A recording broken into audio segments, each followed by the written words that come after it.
Commander Chuck Mulligan with the St. Johns County Sheriff's Office.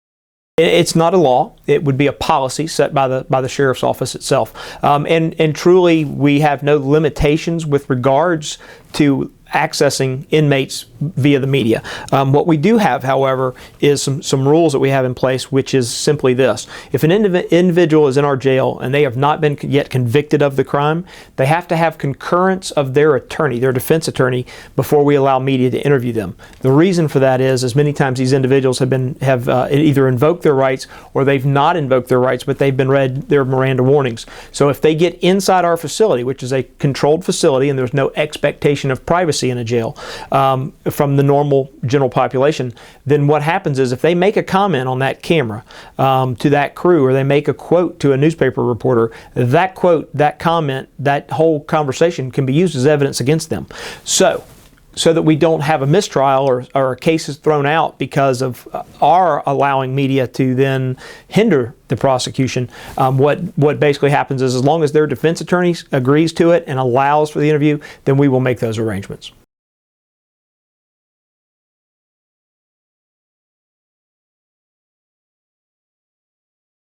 The only thing that is regulated is crews coming in, and the reason for that is security. One, they're coming in with pipes, they're coming in with metal, they're coming in with sharp objects, they're coming in with scissors, they're coming in with all types of things to do their lighting gels. It's a jail, and there are people in there who would harm you, and so we have to make sure we keep track of every component they come in with and every component they leave with.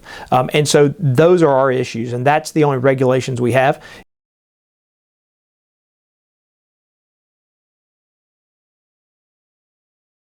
Absolutely. We have, the Constitution, which is, of course, your viewers can't see, but is hanging on the wall behind you. We have the Constitution, and there's two big parts of the Constitution that deals with law enforcement. And one of those is the Fourth Amendment, and the other one is the Fifth Amendment. The Fifth Amendment meaning you're not compelled to incriminate yourself. The Fourth is, of course, search and seizure issues. Even if it's the seizure of you, an arrest, if you will, is a seizure of a human being. We're taking you against your will and lack of a better terms, to the facility based on law. And so what happens then is we also have a duty, once we take someone into custody, to ensure that they're fed, that they're medically taken care of, that they're safe, and that we protect them in all those reasonable manners while they're in our facility, to include ensuring that they don't violate their own Fifth Amendment constitutional rights.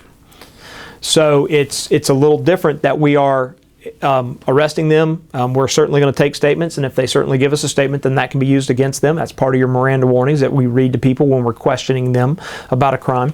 At the same time, we don't want to cause something to occur that would in fact cause the trial to go twice, or to make the process even longer, thereby costing taxpayers more money.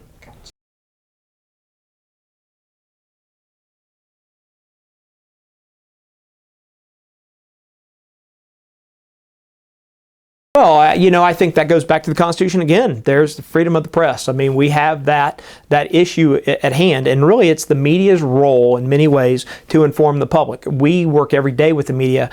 We don't have an adversarial relationship with our media. We will work with them on any given day about stories that quite frankly, they want to report on, because many times it's about criminal activity or elements that we want to educate the public on, and they're a great conduit for us. Many times, of course, we become the story, and that's okay too. And so we're going to answer those questions and deal with those issues as they come up.